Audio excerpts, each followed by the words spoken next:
Assalamualaikum warahmatullahi wabarakatuh. Alhamdulillah Alhamdulillahilladzi an'amana bikulli ni'am wa an'amana bi ni'matil iman wal islam wa huwa haqqun na'im. Asyhadu an la ilaha illallah wahdahu la syarikalah al-malikul haqqul mubin. Wa asyhadu anna Muhammadan abduhu wa rasuluhu shadiqul wa'dil amin. Allahumma salli wa sallim ala nabiyyina Muhammadin wa ala alihi wa sahbihi ajmain, amma ba'du. Fa ya ibadallah, usini wa iyyakum bittaqwallah faqad fazal muttaqun. Wa qala ta'ala ya ayyuhalladzina amanu taqullaha haqqa tuqatihi wa la tamutunna illa wa antum muslimun. Wa qala Rasulullah sallallahu alaihi wasallam ittaqillaha haitsuma kunta wa atbi sayyi'atal hasanata tamhuha wa khaliqin nas bi khuluqin hasanin. Wa qala ta'ala fi kitabihil karim walladzi anzala 'alaikal kitab minhu ayatun muhkamatun hunna ummul kitab wa ukharu mutasyabihat fa ammal ladina fi qulubihim zaygun fayattabi'una ma tasyabaha minhu ibtigha'al fitnati wa ibtigha'a ta'wilih wa ma ya'lamu ta'wilahu illallah warrasihuna fil ilmi yaquluna amanna bihi kullum min indi rabbina wa ma yadhakkaru illa ulul albab. Rabbana la tuzigh qulubana ba'da idh hadaitana wa hab lana min ladunka rahmah innaka antal wahhab. Jamaah sekalian rahimakumullah, dua ayat ini adalah surat Ali Imran ayat 7 dan ayat 8 yang merupakan gambaran bahwa sebagai orang yang beragama Islam, kita punya kurikulum belajar yang sangat luas dan sangat banyak. Salah satu yang sudah jelas kurikulum yang ada adalah Al-Quran yang biasa kita baca. Dari Al-Quran itu kalau ditekuni salah satunya saja, baca saja, itu kita juga tidak akan kurang waktu yang akan kita gunakan untuk itu. Belum menghafal, belum yang lainnya.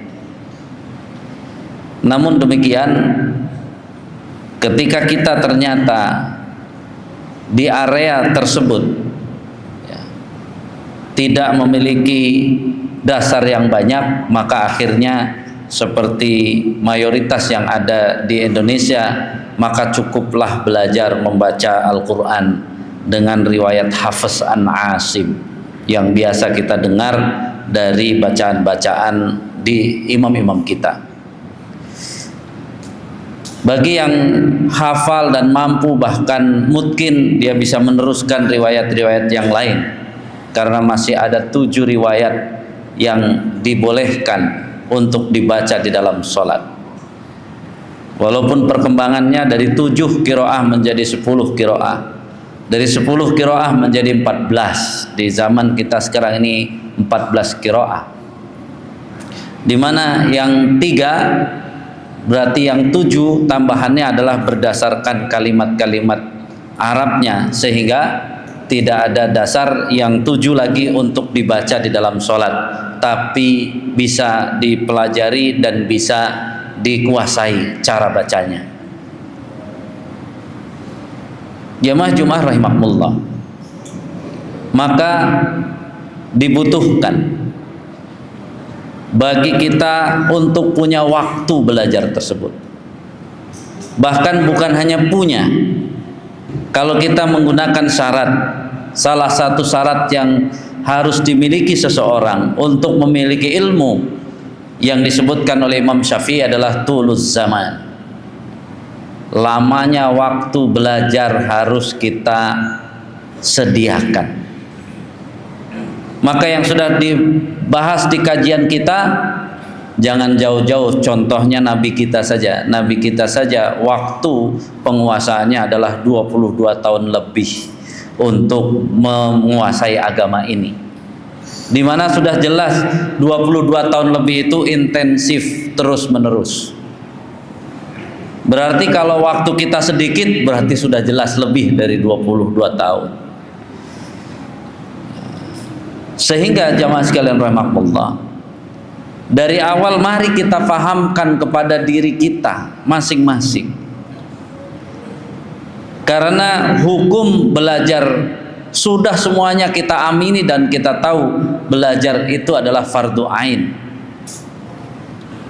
Baik yang berupa pelajaran yang kita butuhkan di dunia ini, atau kalau kita orang muslim yang harus kita pahami dari agama kita sendiri. Itu fardu ain. Hukumnya seperti sholat, kalau ditinggalkan dosa besar walaupun alasannya sibuk. Maka sama sebenarnya kita selama ini merasa kalau sedang sibuk maka kita tidak punya waktu untuk belajar, kayaknya nggak berdosa. Tapi kalau melihat hukumnya fardu ain adalah berdosa. Makanya kalau ada yang nanya, kok Pak Ustadz saya susah banget, salah satu yang mohon maaf harus ditanya, Bapak mulai belajarnya dari mumayyiz atau setelah pensiun? Setelah pensiun. Oh, kalau mengikuti surat Alam Nasroh maka ada PR Bapak yang panjang selain Bapak rajin belajar. Apa itu? Mohon ampun kepada Allah, karena ayatnya kan ada wa wada'na anka wizrak alladzi anqadha dhahrak. Bebannya sangat berat dari dosa-dosa sehingga susah menerima pelajaran. Oh, saya nggak pernah maksiat Pak Ustadz, saya baik-baik saja. Ya itu tadi, maksiat nggak ada. Tapi pas ditanya kapan Bapak mulai belajar, ini setelah pensiun. Nah itu dosanya dari sejak mumayyiz sampai pensiun nggak pernah belajar, nggak dosa. Itu berdosa. Terus kalau ditanya dosanya fardu kifayah atau fardu ain, fardu yang tidak bisa diwakili siapapun. Walaupun anaknya sekarang belajar dari kecil, dia tidak mewakili kewajiban kita. Sehingga butuh kesabaran. Butuh kesabaran. Beruntunglah yang hari ini benar-benar mau belajar serius. Tapi tahap yang kedua, sabar yang kedua apa? Bagi yang sudah belajar, sabar. Karena penyakit, ya, hidup di zaman mie instan yang semuanya ingin instan, bahkan kadang-kadang pinter saja pengen instan. Ya. Ini yang harus dipegang dulu oleh kita. Sabar belajar. Sehingga di kajian kita di masjid ini, karena khutbah Jumat itu tidak mungkin menjelaskan semuanya. Khutbah Jumat itu iklan. Iklan agar kita peduli dengan agama kita sendiri, ilmu kita sendiri, sehingga ada kesadaran kita untuk meluangkan waktu untuk ikut belajar di mana saja, di tempat-tempat belajar yang mungkin kita bisa ikuti. Ini yang harus didorong. Maka sabar yang di kajian kita katakan, kalau belajar tahap-tahap awal jangan banyak diskusi. Yang lebih parah lagi kan di kita ini kadang-kadang belajar baru 1 tahun, 2 tahun, 3 tahun, 4 tahun, 5 tahun, 10 tahun, ribut mulu dengan tetangganya, hanya beda pemahaman karena dia ngaji kemana, tetangganya ngaji kemana. Ini namanya nggak sabar. Sabar. Kita sudah bahas di cara belajar yang benar adalah kamu yang cari guru, kamu yang cari tempat kajian, gurunya yang kamu pilih pemahamannya begitu, sudah tahu tetangga kamu juga kajiannya kemana, gurunya seperti apa, maka silahkan digunakan, dipegang ilmunya masing-masing. Yang lucunya kita kan, kita yang belajar kemana nyari guru kita, masa orang lain harus sama pemahamannya sama kita, padahal kita nggak ngajak dia, dia diajak juga belum tentu mau, karena dia sudah punya tempat belajar sendiri. Maka disinilah Yang disebut sabar yang kedua bahwa silahkan engkau bertanggung jawab atas ilmu yang kau pelajari dan kau amalkan sendiri. Sedangkan hadis riwayat Bukhari Muslim, ya, liyablughanna asyahidu al-ghaiba, hendaknya menyampaikan orang yang hadir terhadap orang yang tidak hadir. Itu bukan tadi tugasnya mengkomunikasikan, memberitahukan, bukan menyalahkan, bukan juga berdebat. Komunikasi.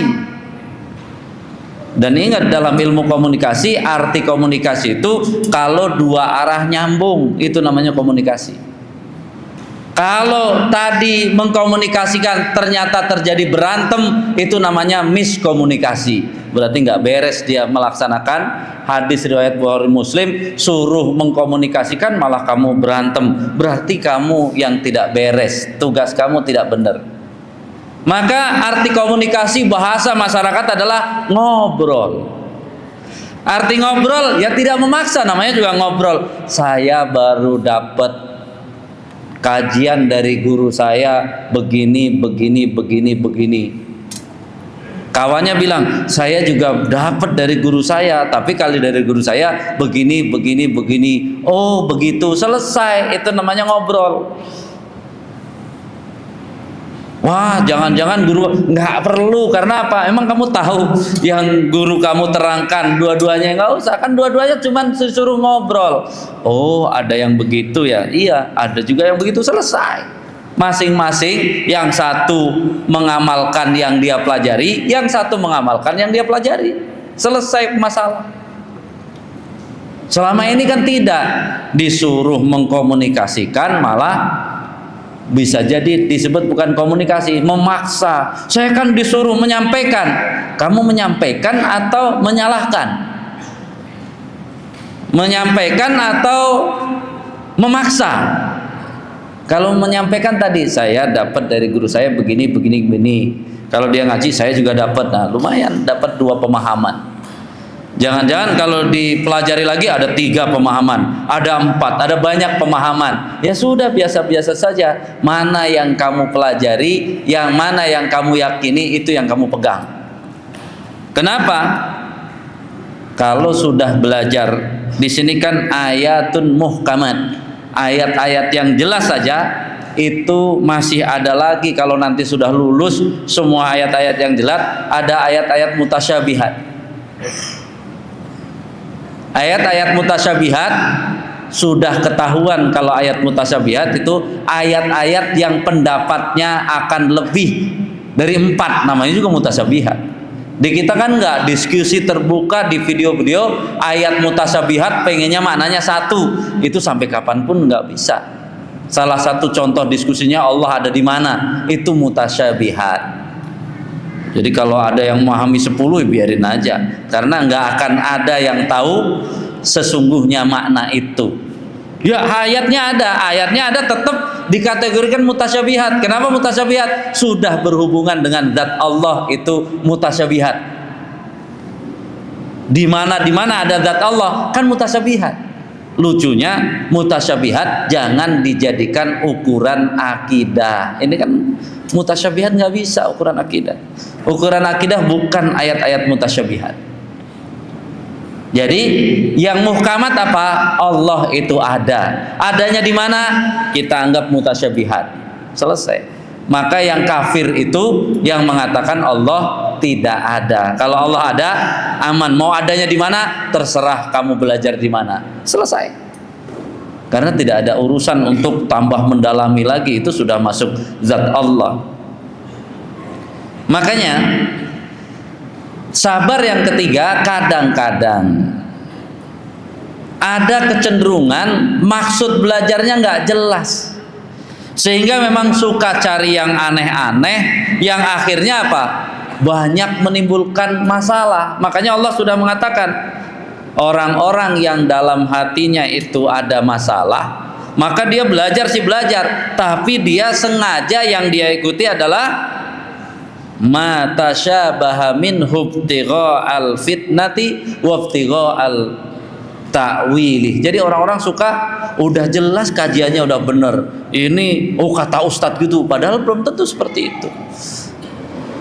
Jadi sabar yang ketiga, bersihkan. Kamu tujuan belajar itu untuk kamu sendiri, menjadi pegangan agar kamu tidak goyah, maka fahamilah dengan sepaham-pahamnya. Kemudian ingat pada waktunya, dengan terus kita belajar. Makanya yang kita sampaikan yang lalu, kalau nanti sudah 22 tahun lebih kita belajar, insya Allah Allah akan berikan banyak pemahaman tambahan. Tapi syaratnya 22 tahun dulu belajar dengan sabar, dan jangan banyak ribut. Belajar aja terus ya 22 tahun. Makanya kadang-kadang ya ketika kan kadang-kadang jamaah itu ada dua, ada yang bertanya atau ada yang ngajak diskusi. Ini kadang-kadang serba salah. Menjadi dai, menjadi ustadz yang sudah belajar ini, kalau dia bertanya karena tidak tahu, aman. Kalau ngajak diskusi, ya kan kita harus tanya dulu dia sudah berapa lama belajar. Karena kalau belajar yang ditanyakan itu perkara cukup lumayan sulit, dia belajarnya belum 22 tahun, jawabannya juga tambah tidak dimengerti oleh yang bertanya. Akhirnya nih ustadz nih yang nggak jelas. Bukan ustadz yang nggak jelas, kamu nggak paham penjelasannya. Kenapa? Karena itu bukan untuk yang pelajaran yang tadi, yang kamu tanyakan sesuatu yang lebih jauh lagi. Makanya kita juga harus mengatakan ini jawabannya ada dua. Jawaban yang mudah adalah mohon Bapak bersabar, jangan masuk materi itu dulu. Yang kedua, karena kalau dijawab juga belum tentu dipahami secara maksimal. Yang ditanyakan misalnya, ya ini banyak sering ditanyakan, apakah kita harus bermadhab? Itu pertanyaan-pertanyaan yang sebenarnya udahlah, nggak usah nanya itu dulu. Kamu belajar apa dari guru kamu, yang kamu pahami kerjakan itu aja dulu. Ngapain nanya-nanya yang begitu? Kalau dijelaskan tambah, bukankah Al-Quran ini dia kan bukan nabi, itu kan jadi kemana-mana yang nggak jelas, tambah nggak jelas.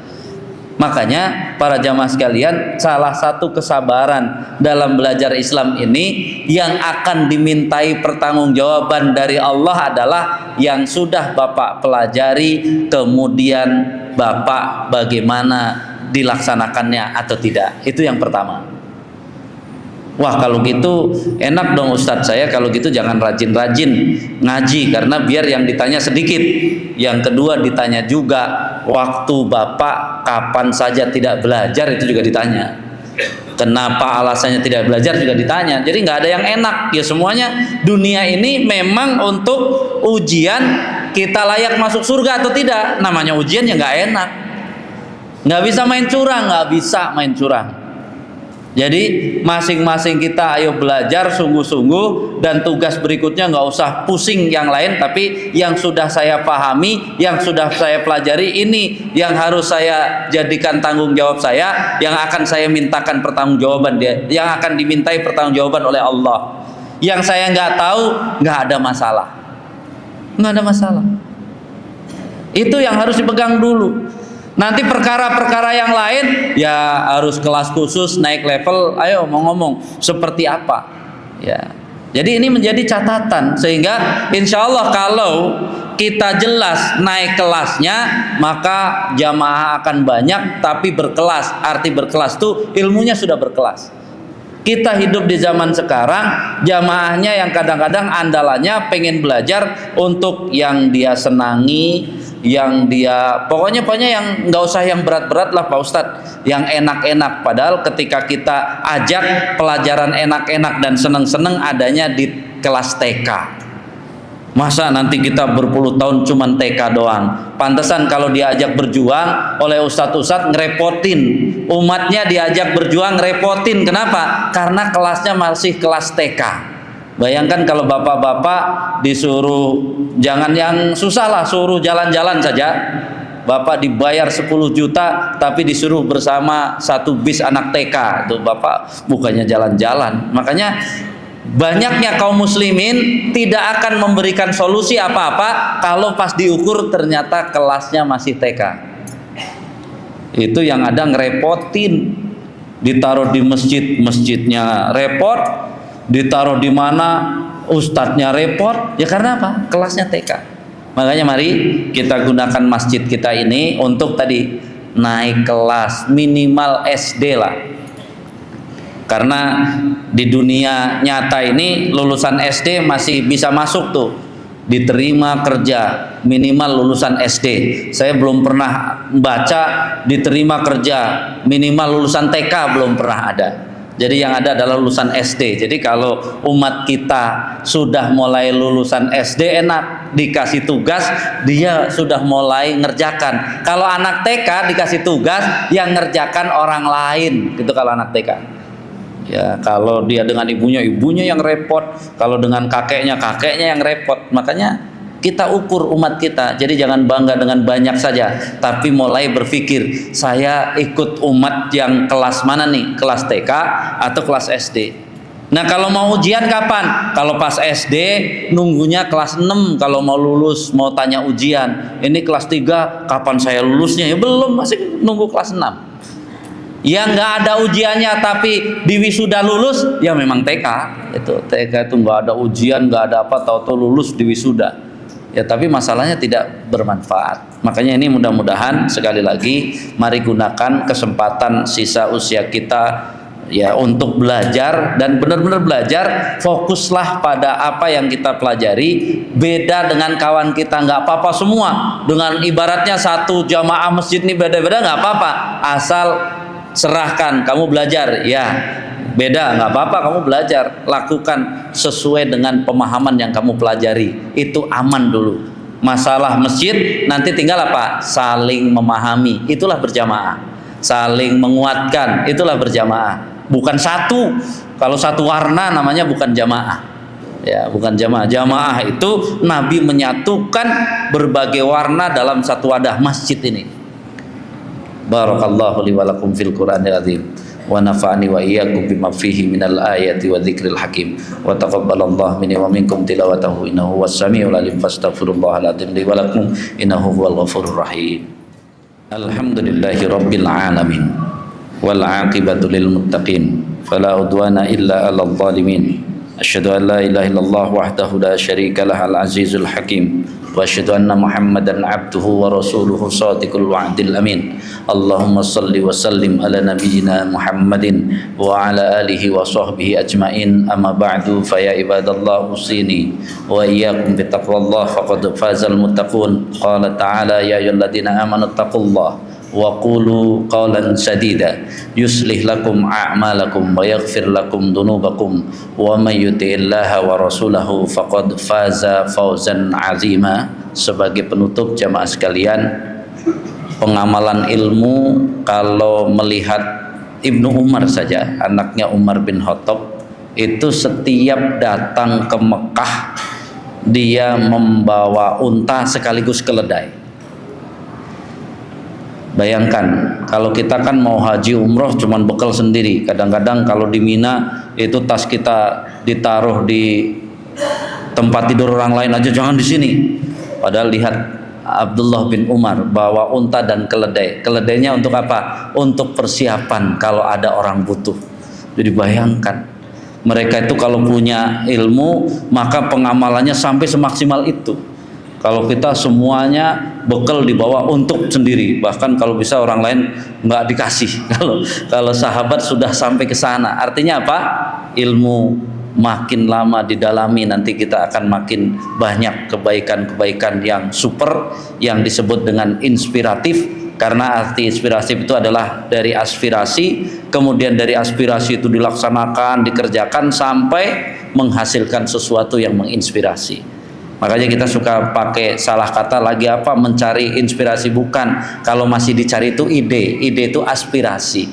Kalau inspirasi sudah hebat tadi, dicontoh banyak orang, itu namanya inspirasi. Innallaha wa malaikatahu yusholluna 'alan nabi ya ayyuhalladzina amanu shallu 'alaihi wa sallimu taslima. Allahumma shalli ala sayyidina wa maulana Muhammadin wa ala alihi wa sahbihi wa barik wa sallim ajmain bi rahmatika ya arhamar rahimin. Allahumma ighfir lil mu'minina wal mu'minat wal muslimina wal muslimat al ahya'i minhum wal amwat innaka sami'un qaribun mujibud da'wat fa ya qadiyal hajat rabbana taqabbal minna innaka antas samiul alim wa tub 'alaina innaka antat tawwabur rahim. Allahumma anfa'na bima 'allamtana wa 'allimna ma yanfa'una warzuqna 'uluman tanfa'una fid dini wad dunya wal akhirah.